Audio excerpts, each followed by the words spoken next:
So we're off to Andy's earliest memory.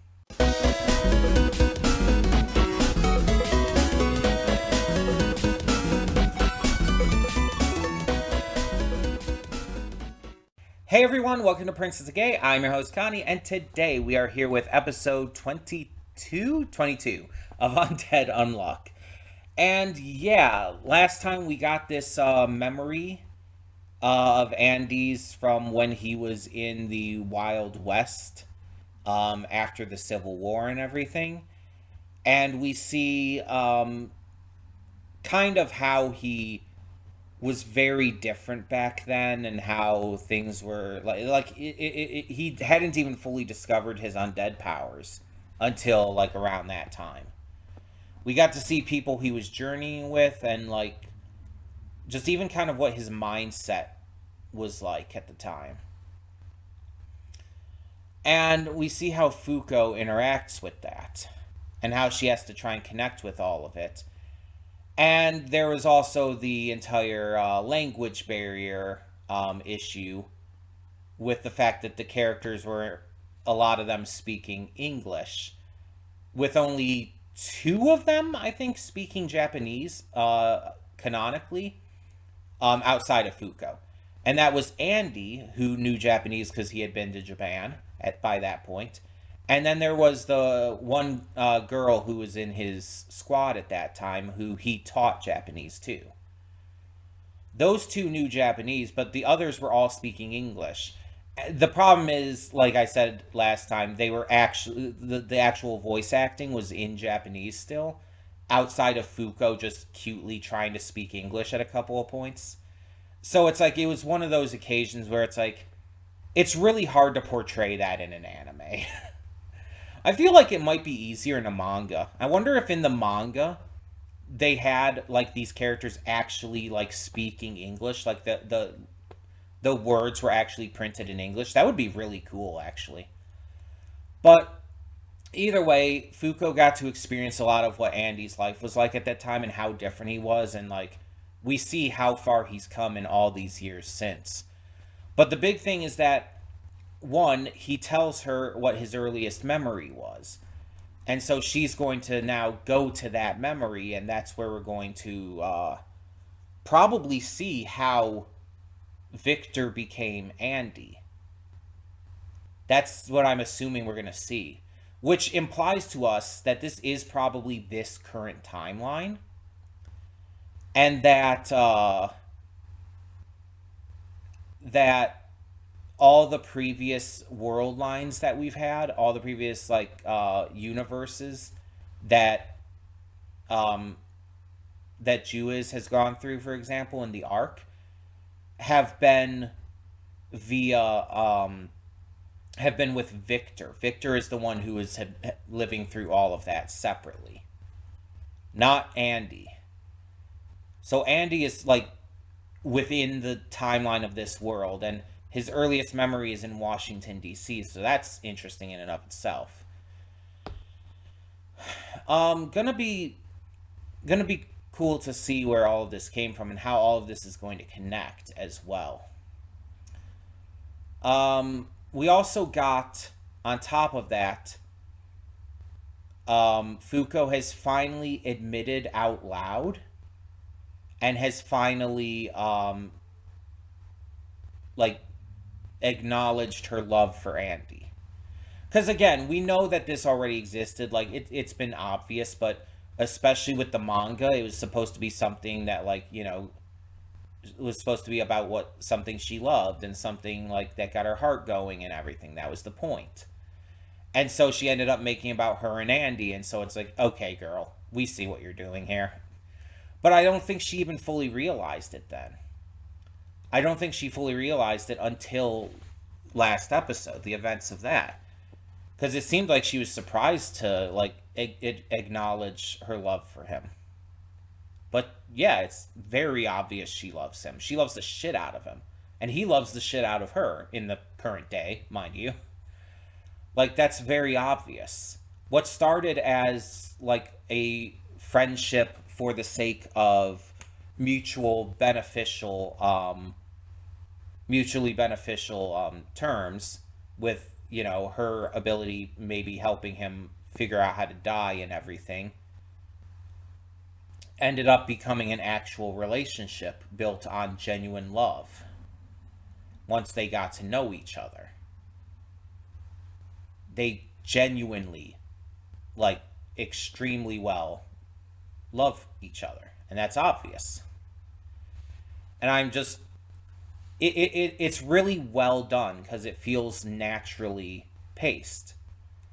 It doesn't feel like it like came out of nowhere. It doesn't feel like it just happened. It feels like their love came from them getting to know each other. And that's how I feel like it should be. And so, mind you, I like examples where they do just fall in love pretty quickly, and it just, the series is about that, is about their love afterwards, like Ori Monogatari. I've mentioned that quite a bit lately, I feel. But I really love Ori Monogatari, also known as My Love Story. I shared a clip of that in the Discord server. Definitely one of, if not the most wholesome anime romance, in my opinion. Takeo Goda and Yamato Rinka, are just, couple goals. They're so adorable. Both of them are super adorable. Yeah, it's really interesting that I do keep making that reference, though. But I do really like Andy and Fuko's romance as well, because again, it feels very naturally done, even though it doesn't like start like really quickly and just like linger on their romance and cuteness together. This one feels more like a real romance. Again, it's built over them getting to know each other and actually care about each other over time, which is how a romance I feel like would normally work. So, it's just good to see. And I support their ship. But either way, I'm interested to see how this backstory goes and how he, I guess, becomes Andy. So, let's get into this episode and find out. Hold up just a sec. Before you click that link down in the description below to get to today's video, I want to remind you of all the awesome content we have both on this channel and the Princess of Gaming channel. Let's check it out.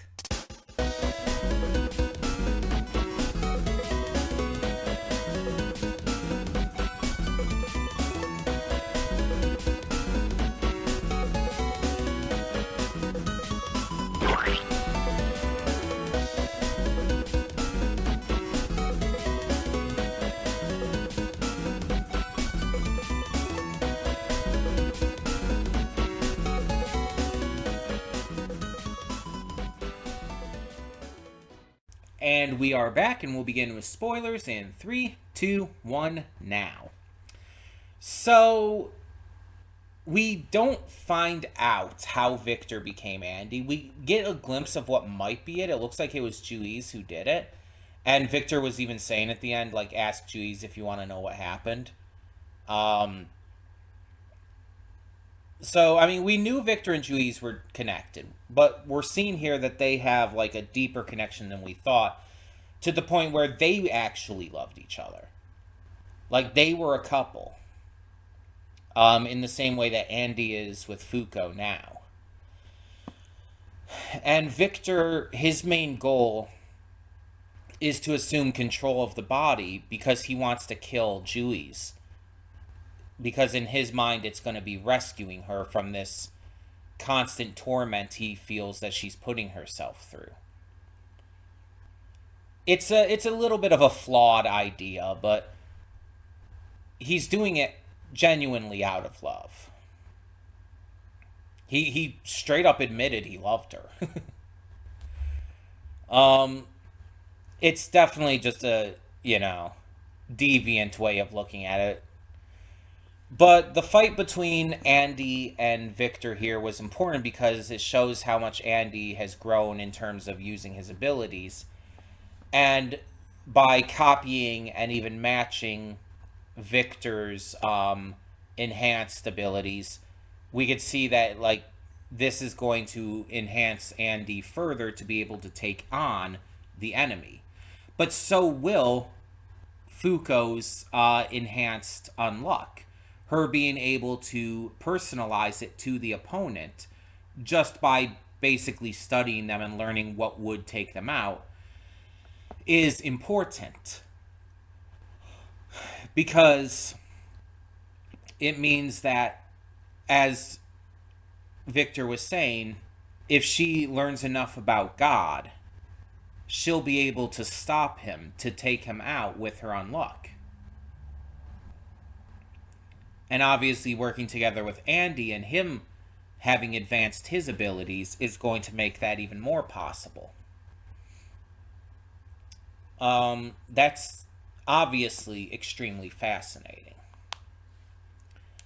And so we're going to definitely go into the battle with the UMA autumn after this. And we're going to like see how much easier it is to defeat it now. I'm wondering if Fuko's going to use her new unluck personalization for this, or if it's just going to focus on Andy's increased abilities. I would like it to be both, but I guess we'll have to see. And the thing is, we even saw, like, through Ano Un's usage of Andy's arm, the kind of level of strength that he can do. So we're definitely going to see more stuff like that in this oncoming battle. But I'm honestly more curious right now about what Juiz is going to say once they ask her about this. I'm very curious about that aspect of things. But the fact that Victor is putting his hopes now in Fuko and Andy is actually really great to see. It's really great to see that he actually sees their value now and is going to try and like trust in them to be able to take out God. But I like that his aggression and his like hopelessness all stems from the fact that he just felt like it was an impossible task. Because he was originally working with Juiz to do this. He helped her form the union and everything. And all of this was his plan to be able to stop God in the first place. It was him and Juiz's plan. But because they had tried for so long, he felt like they just weren't accomplishing anything. And he was scared that this was hurting the woman he loved. And so that's why he changed and everything. And from, again, the tiny bit we saw, it looks like she's the reason that he became Andy. She's the one who jammed the glass in his forehead. But we didn't see enough of it to know exactly what happened and why. I assume we're going to get that story from Juiz, probably next episode. There's 3 episodes left, right? 3 or 4 episodes left. 23, 24, 25. Yeah, something like that. But I'm interested to see what else we get. I think it's 3 because I think I already figured out next week there is going to be like 1 episode and then the week after is the final 2. I think that's how I've already timed it out. I think. Hold on, I can check my schedule. I have a schedule listed of like planned reactions and everything. It's mostly for the series reactions because I don't plan the movie ones ahead of time. So today is oh no, it's just there's 2 episodes left. Okay, so it's just 20. It's 23 and 24. I was like thinking like 3 episodes. That doesn't sound right because 25. There are some anime that I feel like probably have 25 episodes, but I just wasn't thinking that was right, you know? But no, it's like there's 2 episodes left. Both of them will be next week together. Okay. So, yeah, we're more likely going to defeat autumn, the UMA. And then we're going to We're gonna find out from Juice what happened, and I don't know, something else, I guess. Maybe. There definitely feels like there could be more than just that in the 2 episodes, so I guess we'll see. But maybe it will be only that. I mean, it's certainly possible, right? But that definitely means we're not, like, obviously confronting a lot of the other enemies yet. That's gonna stay till next time, I guess, whenever season 2 happens. Which is really interesting because the opening makes it seem like we're going to be taking on all the enemies, but this arc has just not been that at all. So I'm really curious as to like what we're going to get going forward too. But it's also weird too because it's like in the one like almost vision you could say that Ano-un was seeing, right? It looked like all the others were after Autumn too. Maybe that'll still come into play. Maybe there'll still be a fight involving that. We'll have to worry about them on top of Autumn. That's a possibility. I guess we'll find out next week. But until then, let me know in the comments below what you thought of this episode of Undead Unluck. And for now, I'm Connie and I'm signing off. See y'all next time.